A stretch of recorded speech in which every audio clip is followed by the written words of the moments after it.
One of the biggest problems faced by writers is simply that of making time to write. Whether you're a published author or a beginner, there will always be other pressures on your time. So, in this podcast, we'll share some ideas on how you can make time for your art and keep a project moving forward when you have little time to contribute to it. Welcome to the Writer's Gym. The Writer's Gym podcast. Build creative confidence and grow your writing life with Rachel Knightley and Emily Inkpen.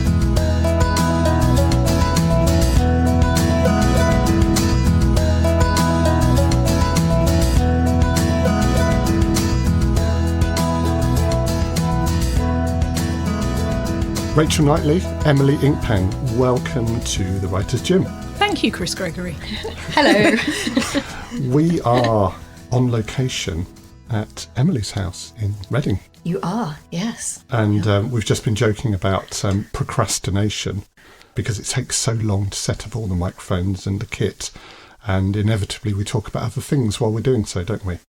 We totally do. But the other thing that I really enjoyed about this particular example was we'd said, all of us at different times, we're going to start on time.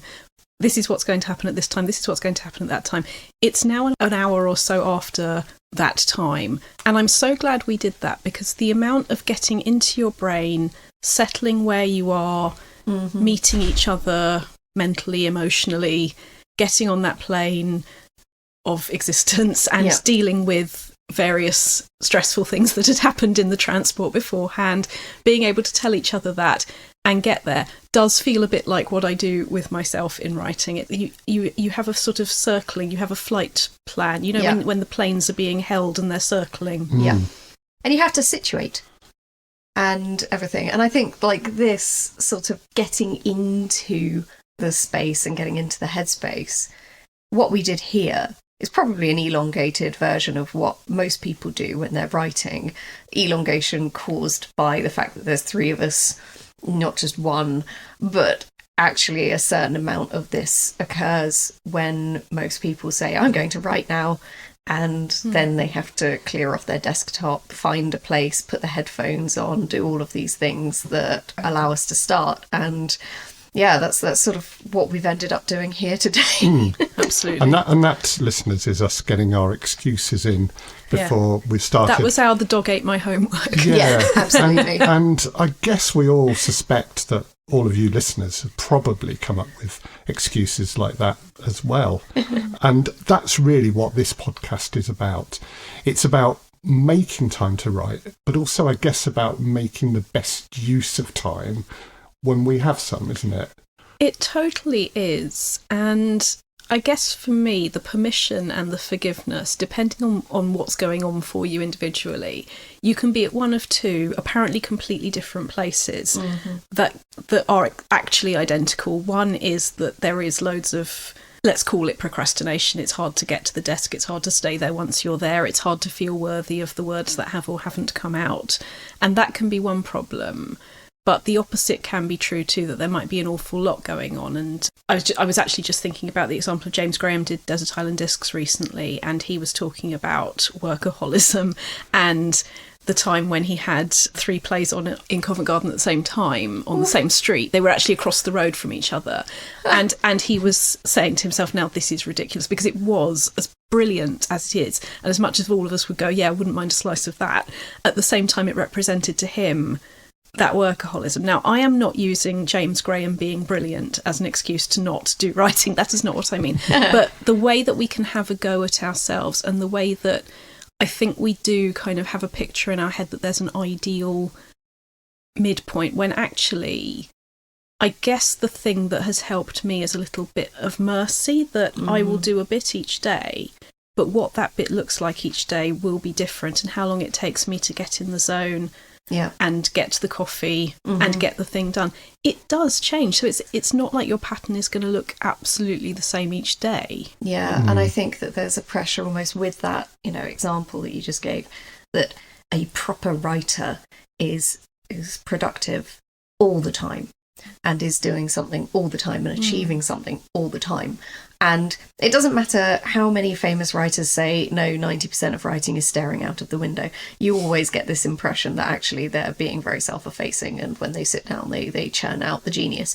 And it's so difficult, and it's not like that at all. And at the same time, one of my very old friends said to me very recently, what about when you're not inspired? And the thing is, when you're doing that for a living, you just want to laugh and cry at the same time, because, you know, there's that wonderful quote about, I just make sure I'm inspired at 9 o'clock each weekday morning. And the truth is that coming to your desk in a flood of, I feel like a writer, I have perfect confidence, that might produce the first draft faster than when you're having the opposite day. But actually the process isn't any different, is it? You know, you still have to do your first draft, you still have to work through it.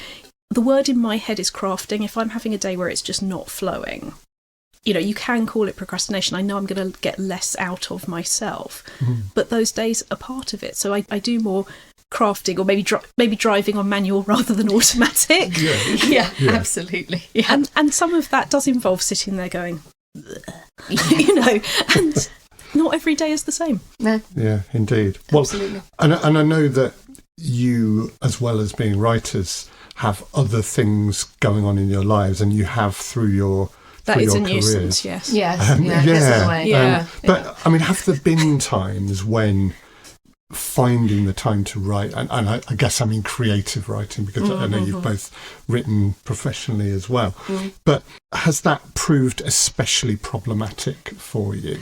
Do you mean writing professionally as in copywriting? As in, not, I mean, not creative writing. Like not create. Well, I mean, it is still creative, but yes, I mean, we can look at the footnotes as much as that. That's a footnoted comment, I think. Yeah. Like no, but it is a footnoted comment, but I think you and I had quite different experiences of this in a way, didn't we? That Emily, when I was a copywriter and I had gone into that thinking house style during the day, creative writing during the evenings and weekends. This is getting on 15, 20 years ago. I did not find that worked for me, whereas I found writing coaching and being part of the what do you want, how do we make what you want happen, that feeds me in a way that house style didn't. I felt more blocked by that, whereas when I'm working with people and it's their separate writing universe, and it's bringing them into that and bringing that out of them, that feels like a jigsaw that makes sense to me, whereas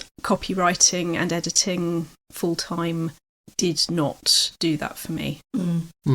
I definitely did it because I fell into it, and you know, it's a decent career. You sort of think, oh, I graduated in English literature and the chances of me getting a job actually writing were pretty slim, and I've managed to do that.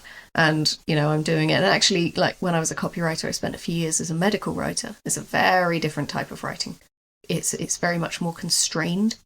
What I did find that was quite difficult is, again, coming to the table every day, coming to the desk inspired, because you do still have to be able to get into that headspace. And a lot of jobs will say, oh, we're fine, we know that some days you're going to be able to do more than other days, but at the end of the day, when you've got a client waiting for you, you do have to do the work. You know, like you can't come in when there's a deadline and say, I'm sorry, I'm just not feeling it today, I'm going to probably do less. It's not really an option. Now, it's important to say that finding the time to write is not just an issue for writers with day jobs and other things to balance in their lives. Even full-time professional writers struggle with making the time, as we heard a couple of weeks ago from Nigel Planer referring to his conversation with Ian Rankin.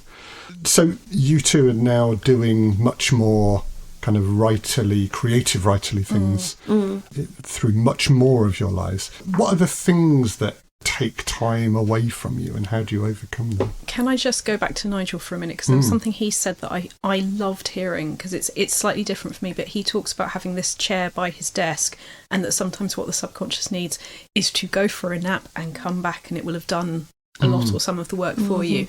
With me, it's not napping. That always makes me feel slightly stressed. I've never liked that. But the going away and coming back, and I think, and this comes with not so much experience as the pattern side of experience, having seen that this can happen a few times, you get less worried about it, less thinking it's procrastination, is walking off, doing something else and coming back. because sometimes that's not procrastination. Actually, it's stress control, it's clarifying your mind. So in my more anxious moments, my instinct would have been to glue myself to the computer when it wasn't happening and try. When actually, if what I'd done was go for a walk, make coffee, which is the answer to most of my questions, or, go and actually read a book for 20 minutes, I find that if I do that, my brain and body then go, oh, that's it, and just take me back to the computer. And by going on what looks like a long route and what could look like procrastination, or actually you could have a go at yourself thinking this is procrastination, actually that is a more thorough route that gets you there more authentically and organically than if you just stayed there Pritt-sticked to your screen. Well, young people know what Pritt-stick is. I hope so. Sticky adhesive in lipstick containers. Yeah, pretty much. Maybe I didn't know what it was. But in your instance there, I mean, let's say you only had an hour.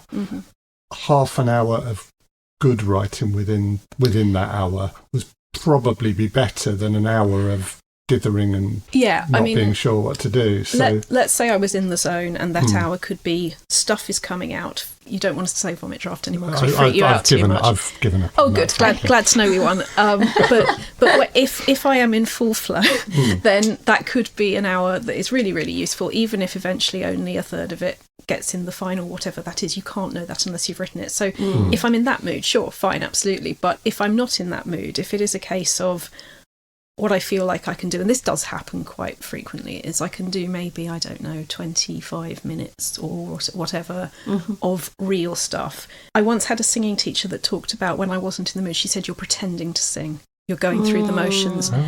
I still remember that if you are mentally not in the zone, that sometimes it's okay to say to yourself, this isn't working. It doesn't mean it's gone away forever, because that's the perfection procrastination trap, where you think because it's happening now, it's happening forever, and therefore you force yourself one way or you have a go at yourself the other way. It gets you out of that. If today is a day where I am more in that side of my brain, it's about forgiving myself and then using that half hour to do my weekly finances or listen to a podcast or do something that feeds me. I mean, the phrase that I absolutely love is the Stephen Covey sharpening the saw. And just in case anybody doesn't know that, the idea is you see somebody trying to chop down a tree in a forest and there's sweat pouring off them and they're sawing and sawing with their blunt saw, and you say, would you not want to maybe stop and sharpen your saw? And they say, I can't stop and sharpen my saw, I've got a tree to cut down. And that stress involved and that feeling that activity is an end product in itself, I've seen happen to so many people, and that very much used to be me. And activity is not efficiency. No. Quite often knowing how to sit back isn't procrastination, it's refueling. It's like we would never expect our car to get petrol as a reward for the journey, and yet we're doing that to ourselves the whole time. I think it's like, I mean, if you're a narrative gardener, this sort of analogy will definitely hit home. But you plant tomatoes in soil that has been planted for the last couple of years. You need to fertilise the soil to get tomatoes. Because they won't grow, they won't do anything if there's no nutrients left in the soil for them to draw on to create the fruit. You need to fertilise, and I think that's exactly right. As soon as you're reading a book, as soon as you're reading, like even if you're taking a sort of like how to write book off the shelf that's written by somebody else, reading a chapter of that could be fuel. But one of the things that I always find, a while back when I was writing books 2 and 3 of the Dex trilogy, I got really into doing writing sprints. And I found a couple of people who were doing those at the same time. They were in Canada and I was obviously here. But the way our days aligned, we were hitting our writing time roughly at the same time. Our ideal peak sort of, I'm active at this time, you're active at that time.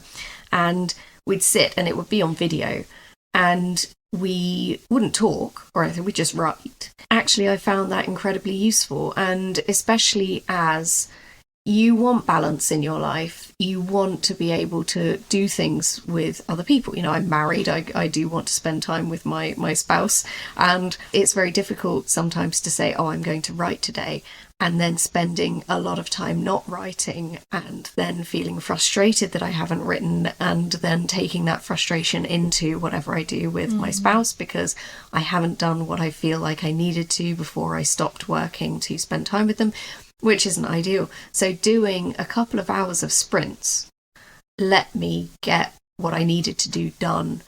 And it's sort of normally in a 25-minute sprint and then 10 minutes off and then another 25 minutes to the hour and then 10 minutes off and then 25 minutes. And you sort of make up that 2 hours, you know, with 5 or 10 minute breaks in between. It can be a very, very efficient way to get stuff done. And if you do find that you work really well like that, it can really make a difference to your life. It's interesting how getting together with other writers and getting into that space really focuses you, because you can see other people focusing, you feel that focus, and it affects you, and it helps me at least. I mean, I think it's worth saying that with the Writers' Gym that you can join online, there are weekly sprints that you can do on a Monday, and they sort of kickstart your week as a writer and get you into that headspace. And then that's something that you can carry on, that energy. You know, there's something about starting right on a Monday that really sets you up for the rest of the week. Weirdly, if you start right on a Wednesday, it doesn't have quite the same effect. You start right on a Monday. What we do now is we've got coffee and creativity on Wednesdays as the middle point. So we've got the 2 hours on the Mondays, and then the members only version on the Fridays. And then in the middle, we've got coffee and creativity, where there's the hour sprint and then there's the 50-minute chat at the side. Nice. The reason that I brought all of this together is it just works so well. And I like that people can set their own schedule, but know that you can see everyone else there, that community feeling, that sort of it takes a village feeling that, yes, I am on my own, but I'm also very importantly not. Yeah. I do love that. Yeah, absolutely. And I guess that's one of the things that tools like Zoom have given us. Previously, we might have had to rely on writers that lived nearby and finding a space where we could both go and sit. But, you know, as you said, connecting people across the Atlantic. And and we've got one in Australia, we've got one in Washington, and I won't say all of them because I'll miss somebody and feel sad about it, but we've got people all over the place, and some come to what for us is the evening one, some come in the day. But that has been such a joy, because particularly with the members Voxer group, you can message each other. What I do with individual clients, and they also do in the group together, is Bum is hitting the chair at this time. Bum will not be moving from chair until have done this hour or this many words. And just making yourself accountable, just sending that text message and getting a message or an emoji or however you've decided to do it back.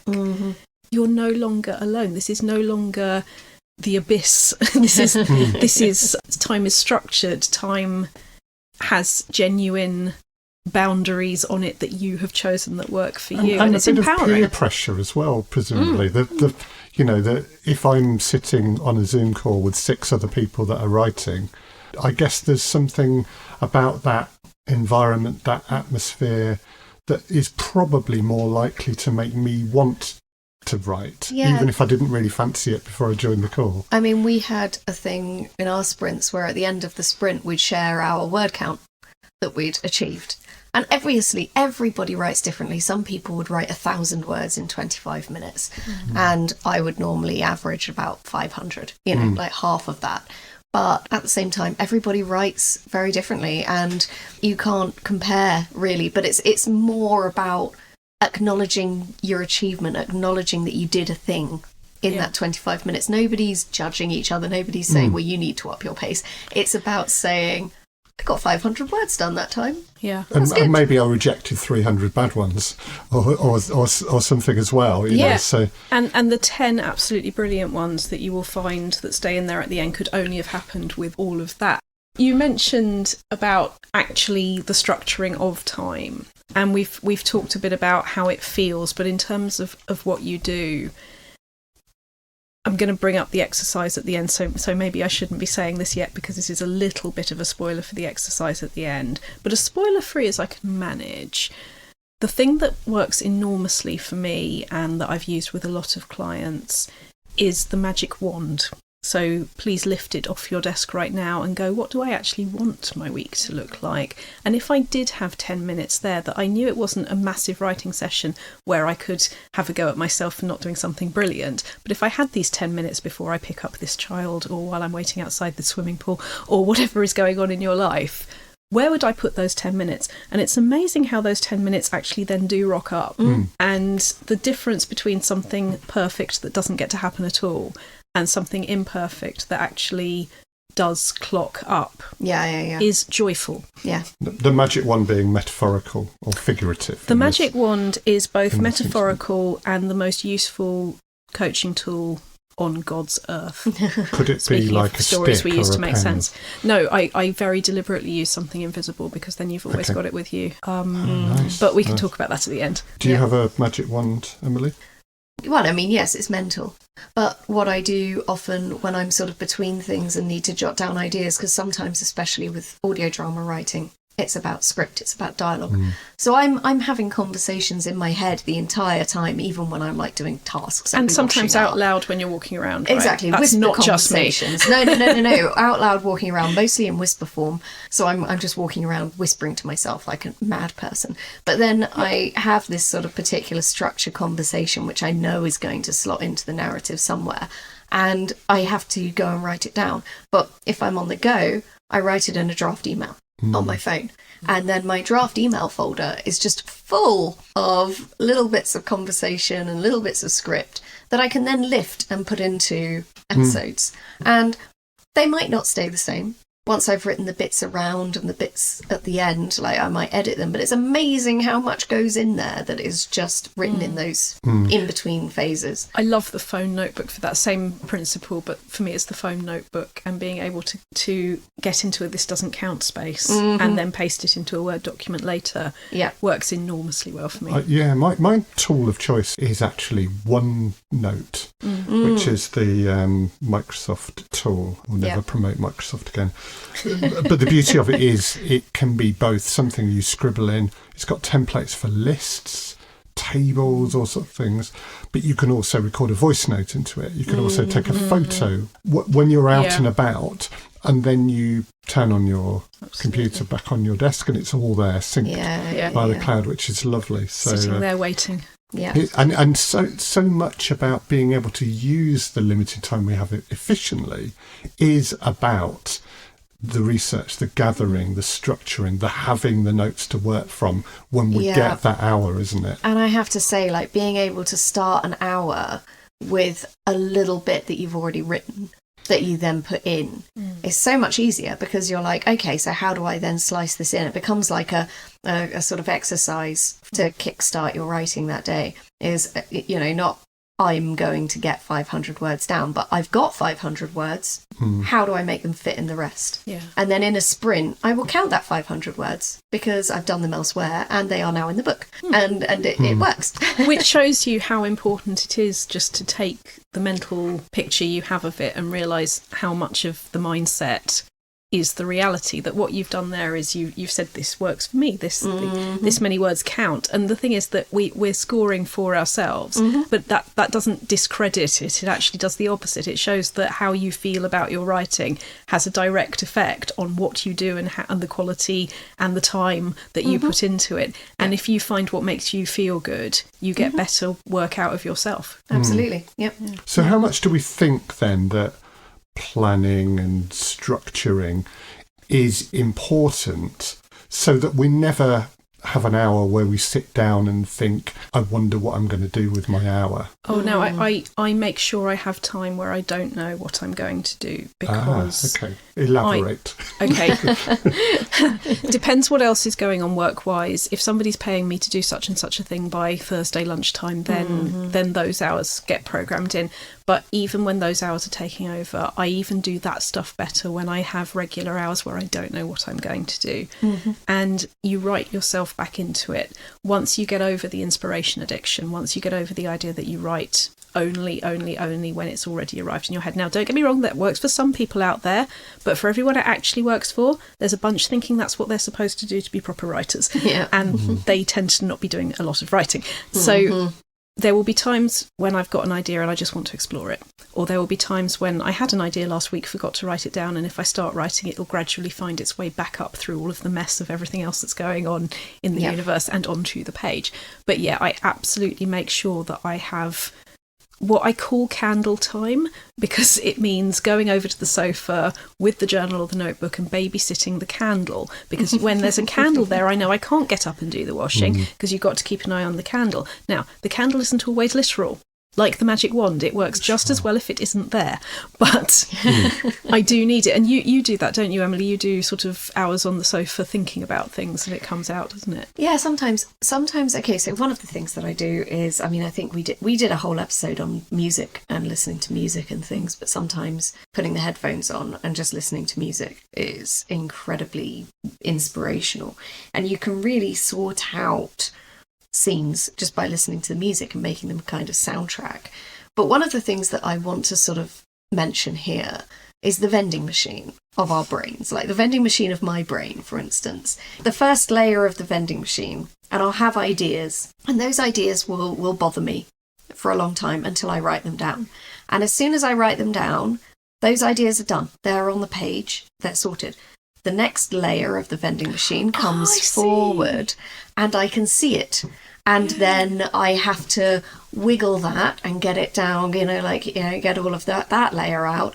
And then I can see the next layer. And if I don't get it down, then it's stuck on the front, and I'll be like, oh, okay, I've had an idea for that conversation that's going to happen in that episode. But it's going to be there in my head, bothering me and getting in the way of new ideas that could come forward. And it's like having something stuck in the vending machine, then you're like shaking it. Your brain is shaking it, trying to get it out. Yeah. And it's like, no, just write it down. Vroom, that layer done. Yeah. What's the new bit? Vroom. And it means that in between things, when I'm thinking of ideas and writing draft emails, the new stuff is coming forward.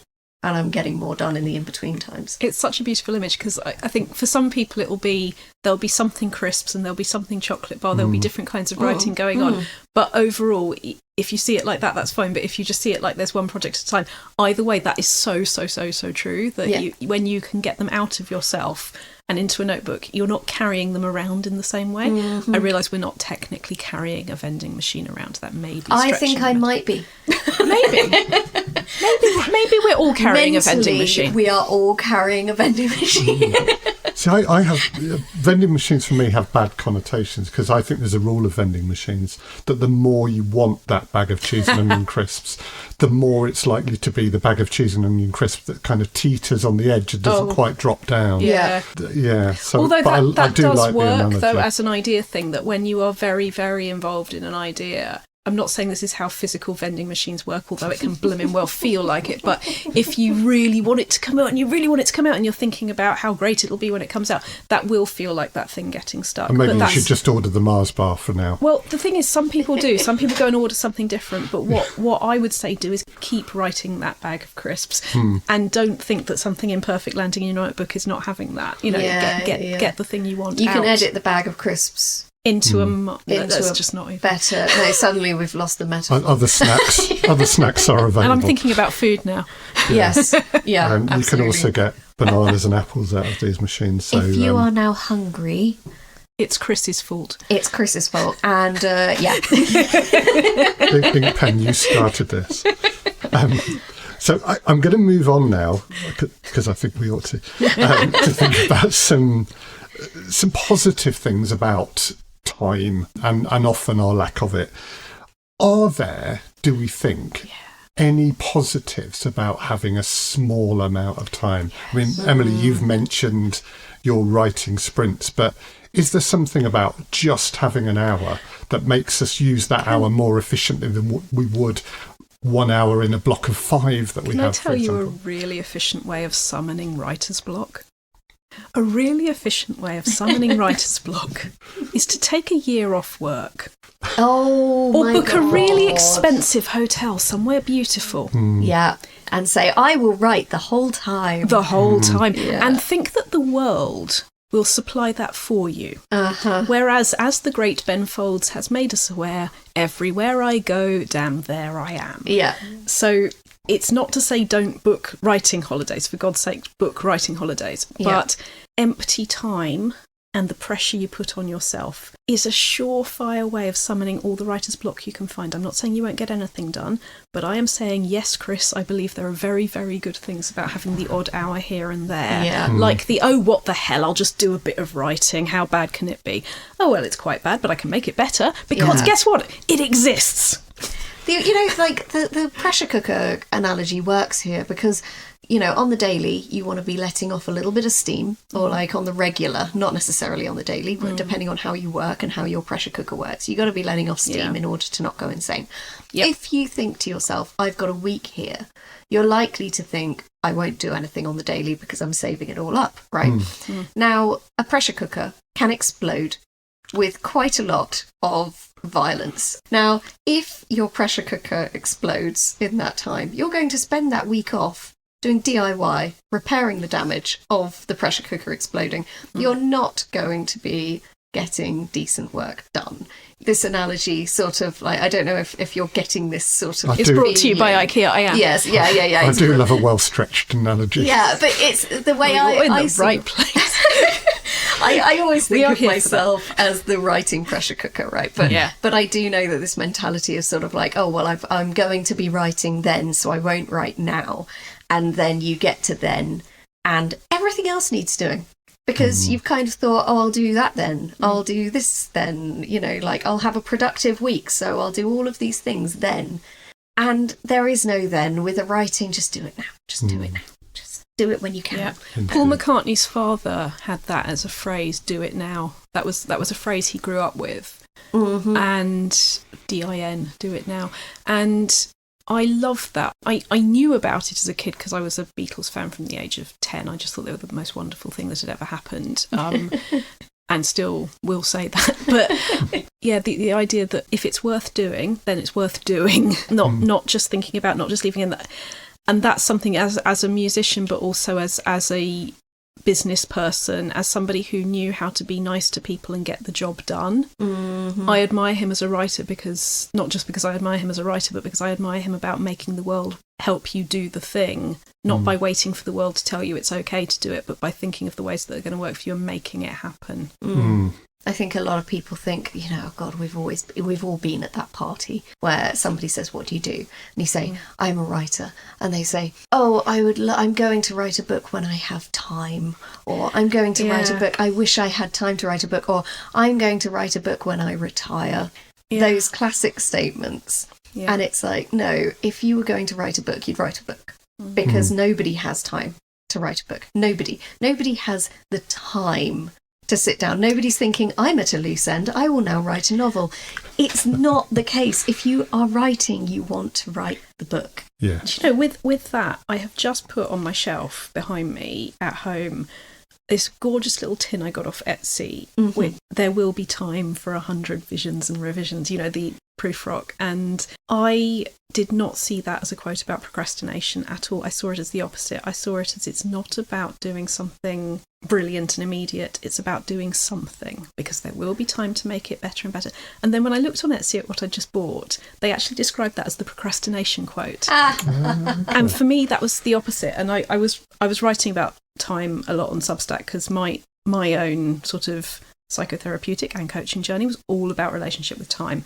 I was around a lot of people who, certainly in the community that I was in at the time, were doing a lot of work for free, and it was every day. If you were doing that, then that was a point of pride. I mean, they loved what they were doing, don't get me wrong, but that was what I was growing up in, was I don't have time. I don't have time. And the truth is time is all I have. But I think that's the difference between I'm waiting to have time and I am making time. Exactly. Or I am spotting the moments when I can do something. Exactly. Because a lot of people who don't have time will be sitting in a car listening to the radio for 10 minutes because they don't have time to do something else. Whereas if you are finding the time, you'll think, I've got 10 minutes. I'll write something.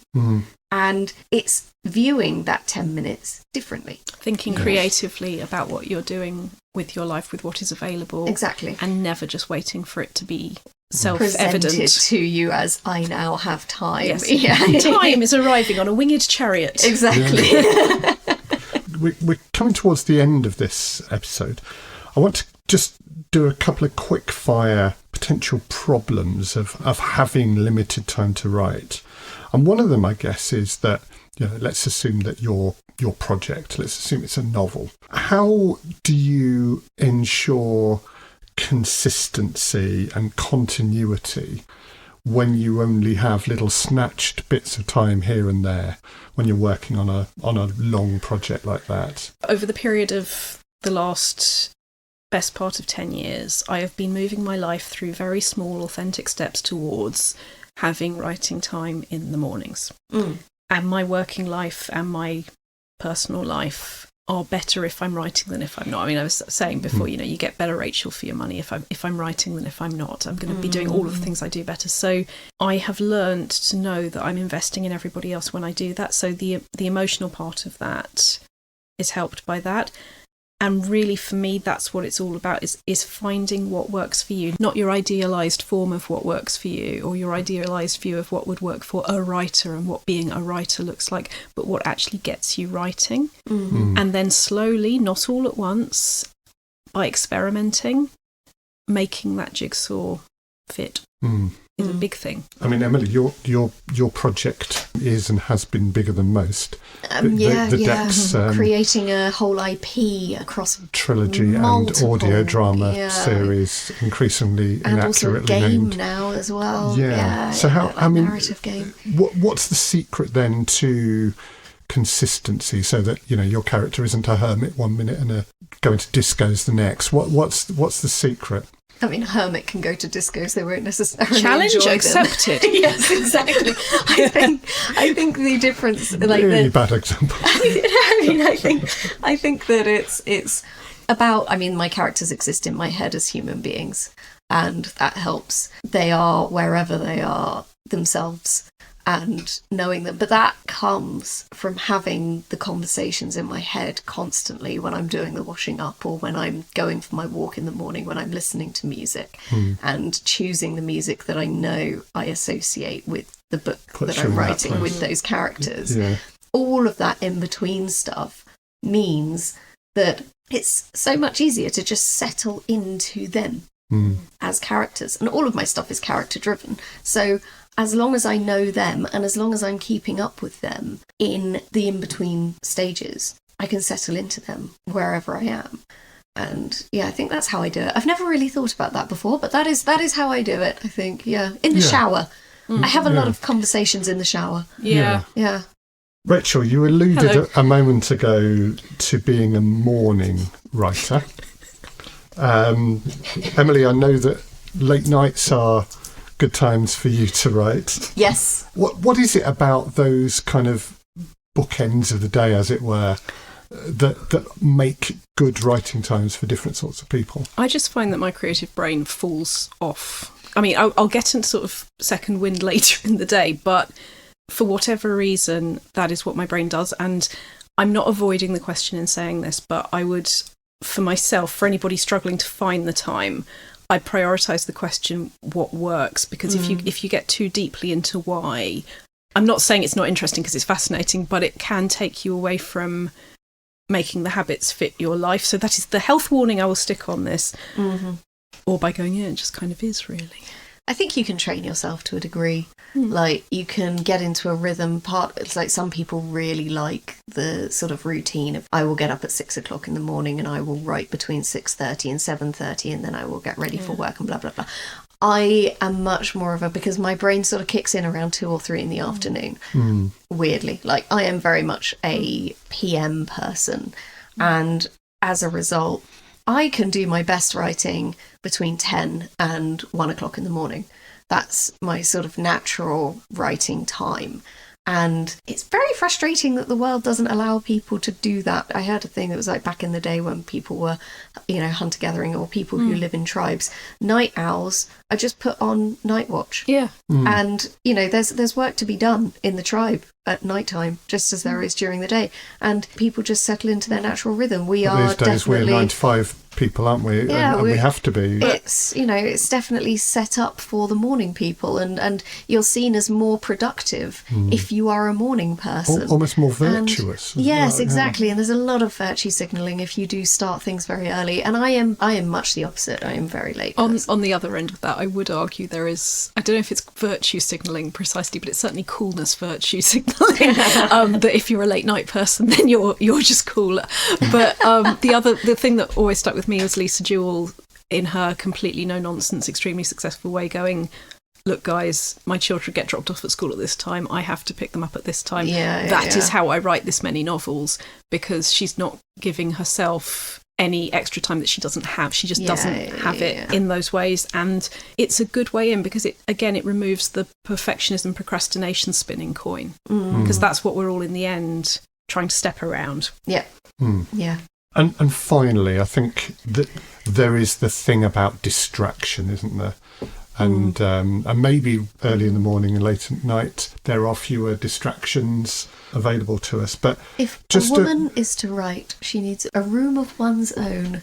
Somebody very famous said that. Yes, Virginia Woolf. Money and a room of one's own. Enough money to be able to shut the door. Because what she was talking about was not having a massive, massive house. It was just about being able to get out of the motherhood, what do other people need space enough to be able to concentrate on your own mind. Yeah. I completely agree with that I don't, my office is not the office, it is our living room, and I shut the door during the day, and my partner has his office that he works in.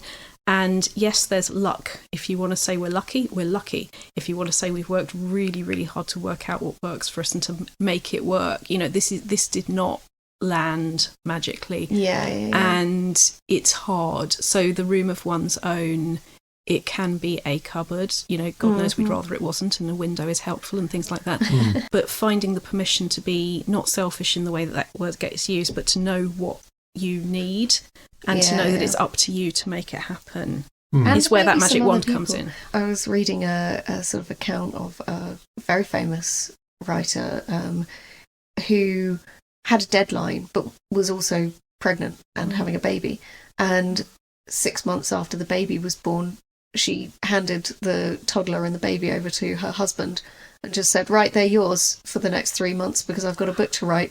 And he did it. And that is more incredible than it should be. Yes. Because if it was the other way round, it would be a case of, well, of course she did.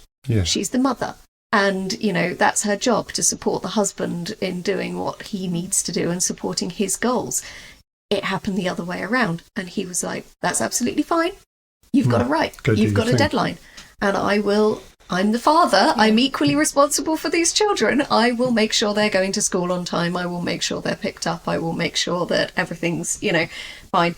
And I think that you are very lucky if you can work as a team.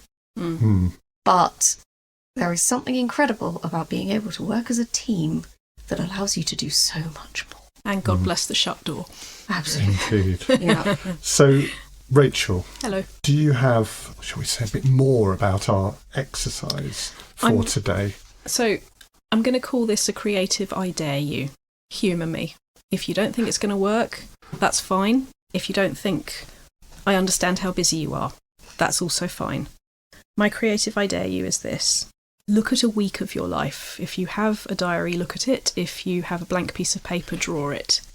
And pick up that imaginary magic wand that we mentioned earlier and go, if I could design my week, what would it look like? And start designing. Just humour me. I am not saying that you're going to have enough money to do this forever, but I am saying if you look at it in the eye and know what it is you actually want, then the pieces of it that you can make happen, you will also know are pieces of what you could do to make it happen. That is my creative I dare you. Excellent. Yep. Well, listeners, good luck with making the time to write. And as not always, making. Make, yes. Carve that time out. Rachel Knightley, Emily Inkpen, thank you so much for joining us on the podcast today. Thank you. Thank you, Chris Gregory.